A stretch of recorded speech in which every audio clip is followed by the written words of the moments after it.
for the average investor, right, who doesn't know that much about crypto.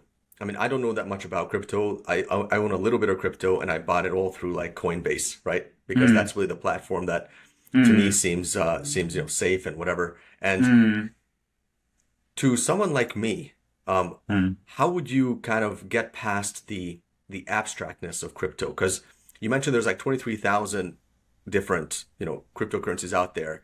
And I imagine the vast majority of these, it's very difficult to comprehend what is the actual use case for these, right? Like I think like Right, Bitcoin, I'm comfortable with it enough now that I have like right, a little bit and I understand what it's used for. And Ether, I have this rough right, understanding that Ether is like Bitcoin, but it's a platform so you can build stuff on top of it.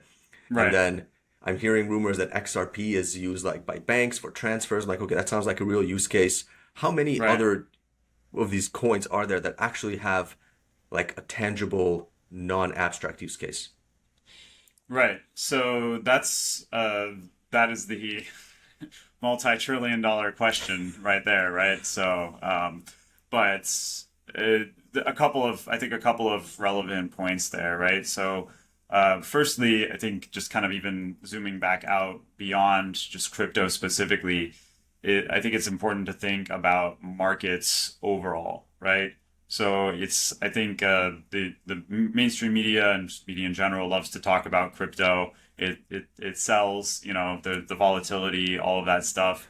But at the same time, there we found it really interesting kind of researching through larger market cycles here that I could cite any number of particular periods in the broader markets where, let's say, certain real estate markets, be they local or global, dipped way harder than Bitcoin, where Bitcoin stayed the same or actually even increased in value, or yeah, things like real estate or the bond market.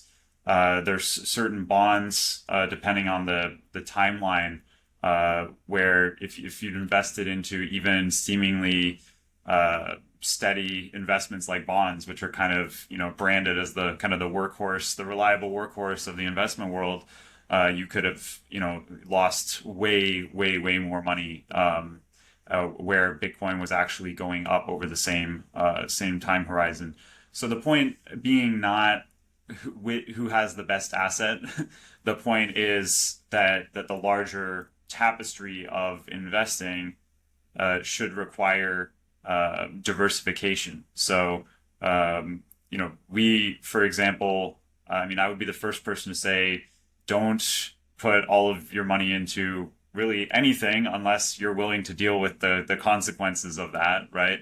But kind of putting all your eggs in one basket in many cases is not investing; it's gambling, right? So whereas investing in a methodical, risk mitigated, and accountable way really involves diversifying.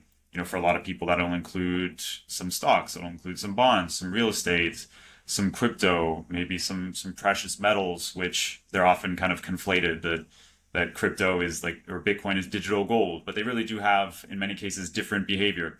So that's me waxing a little poetic on kind of diversification all around, and that a lot of investors and analysts will really support, particularly high net worth investors and institutional analysts will support the value of allocating 4 to 5% into digital assets, including Bitcoin and other cryptocurrencies.